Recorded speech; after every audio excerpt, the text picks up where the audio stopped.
Google Earth membuktikan kebenaran Nabi Muhammad SAW.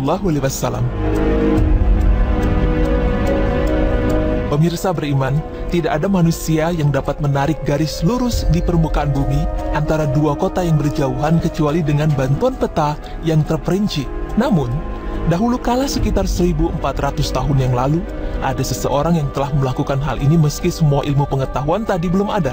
Orang ini adalah Nabi Muhammad SAW.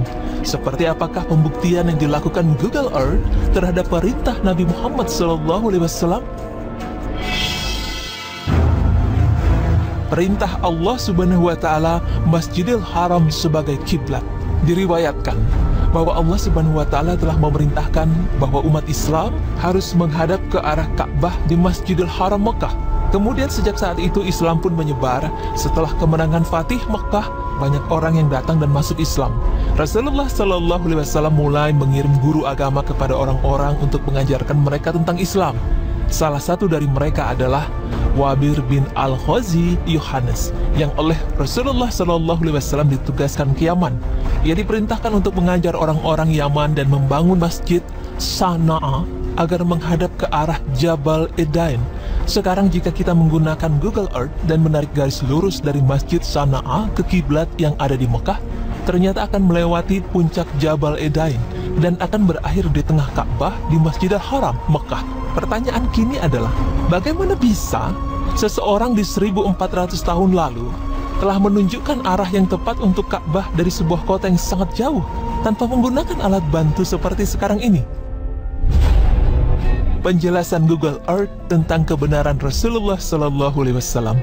Sebuah research yang dilakukan oleh Syekh Abdul Majid Al-Jandani melalui Google Earth tampak potret bumi dari satelit.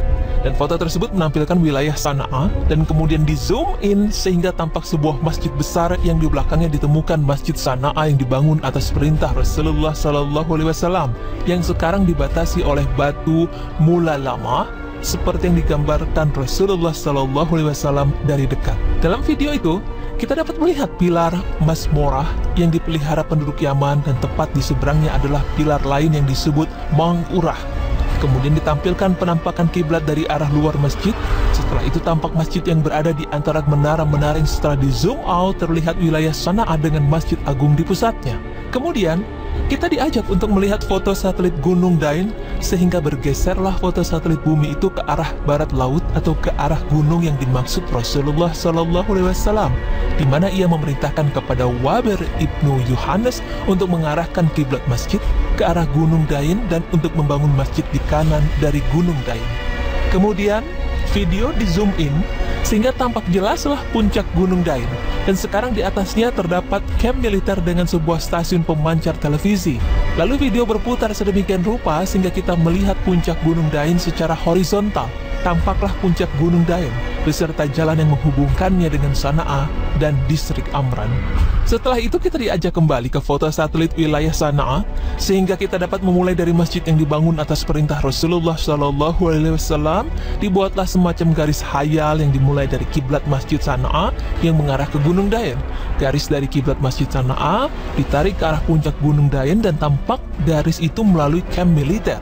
Maka terbentuklah sebuah garis lurus melintang dari kiblat Masjid Sana'a ke puncak Gunung Dain. Dan kita diajak untuk meneruskan arah garis kuning itu lurus terus ke arah barat laut keluar dari batas negara Yaman. Subhanallah, ternyata garis lurus itu menuju ke Mekah. Tidak hanya itu, tidak ke tempat lain, garis itu tepat menuju Masjidil Haram. Bahkan ketika di zoom in, garis itu tidak menuju bagian lain masjid, melainkan tepat menuju Ka'bah tanpa meleset sedikit pun. Aku bersaksi tiada Tuhan selain Allah, dan aku bersaksi bahwa Muhammad itu utusan Allah. Rasulullah SAW mengetahui sebagian perkara gaib seperti adanya siksa kubur, surga, dan neraka. Kejadian-kejadian di masa depan, baik yang akan terjadi menjelang kiamat atau sesudahnya. Kemampuan Rasulullah SAW ini mengetahui sebagian perkara gaib telah ditegaskan oleh Allah dalam firman-Nya. Dia adalah Tuhan yang mengetahui yang gaib, maka dia tidak memperlihatkan kepada seorang pun tentang yang gaib itu, kecuali kepada Rasul yang diridhoinya. maka sesungguhnya dia mengadakan penjaga-penjaga malaikat di muka dan di belakangnya. Quran Surah Al-Jin ayat 26 hingga 27. Semoga dengan pembuktian ini bisa menambah keimanan serta kecintaan kita terhadap Allah Subhanahu wa Ta'ala dan Rasul-Nya, dan semoga kita termasuk orang-orang yang diberkahi Allah Subhanahu wa Ta'ala. Amin.